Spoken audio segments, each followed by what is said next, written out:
突發，華發珠海灣喺毫無預兆嘅情況之下咧，直接宣布啊，直接可以選房號免凍資啊！呢一波謎一樣嘅操作咧，殺到成個珠海嘅中介圈咧一頭霧水啊！是由4月16號晚上一則華發珠海灣嘅備案價單價低至23000嘅消息出咗嚟之後咧，人行濱海灣嘅高層即刻就坐唔住啦，連夜召集貝殼嘅高層連夜開會應對啊！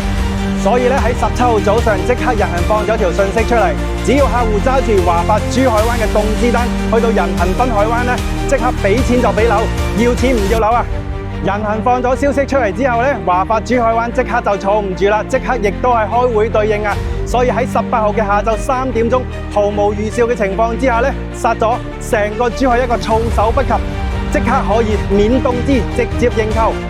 呢一波發展商之間嘅互相廝殺，到最後邊一個係贏家呢？歡迎大家持續關注下，我哋會繼續為大家報道最新嘅戰況。